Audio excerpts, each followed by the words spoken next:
It usually hits you at night, when the noise dies, when the world goes still enough for you to hear your own doubts. You sit there wondering when things changed, when people stopped listening, when your presence started feeling lighter, easier to ignore, easier to overlook. That's the moment you realize something dangerous. Respect doesn't disappear loudly. It slips away quietly, one attitude at a time. Let me explain why. People won't tell you they've lost respect for you. They won't announce it. They won't warn you. They just start behaving differently. Their tone softens, but not out of kindness, out of dismissal. Their patience shortens. Their eyes drift away when you speak. Their promises shrink. Their gratitude fades. You feel it, not in words, but in the silence between them. It's confusing because you haven't attacked anyone.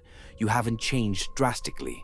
You haven't done something huge. You just carry small habits, invisible ones, attitudes that tell the world exactly how to treat you.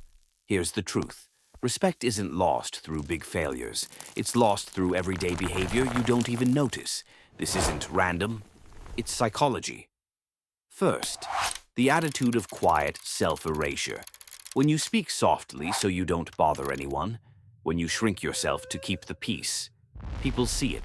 They take the hint. You're telling them you're optional. Human beings don't value what doesn't assert itself. Second, the habit of saying yes before you even think. Instant agreement is not kindness. It's the fear of disappointing people. When you never pause, never question, never push back, you teach others that your boundaries are negotiable, flexible, fragile. Respect collapses quickly in the absence of resistance. Third, the need to explain.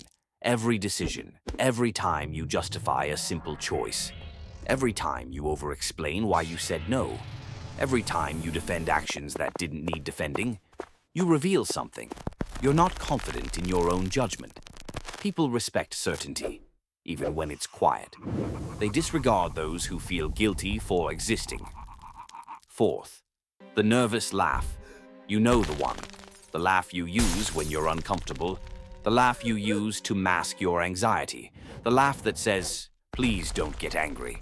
Please don't judge me." People feel the insecurity behind it, and once they see it, they keep pushing the boundary. Fear invites pressure. Stillness commands respect. Fifth, the attitude of constant apology. Not for mistakes, but for breathing, for asking questions, for taking space, for having needs. Every meaningless sorry tells the world you believe you're a burden. Respect lives where self-worth exists. It dies where guilt becomes your personality. Sixth, the impulse to chase people who pull away. When someone withdraws and you follow. When they grow cold and you melt. When they create distance and you try to close it. You flip the power dynamic without realizing it. Chasing signals, desperation. And desperation destroys respect faster than disrespect does. Seventh, the energy of complaining without action. People don't respect someone who leaks negativity, who vents endlessly, who speaks of problems but never solutions. It's not that they hate you. They just start seeing you as emotionally heavy. Complaints without movement project helplessness, the opposite of masculine strength. Eighth, the fear of walking away. This is the biggest one, the most powerful, the most destructive. When you stay in situations where you're mistreated, when you tolerate disrespect because you're afraid of losing people, when you cling to connections that drain you, you communicate one brutal message: I don't believe I can do better. That's not loyalty, that's self-abandonment. And people never respect the man who abandons himself. Picture someone you know, maybe it's even you.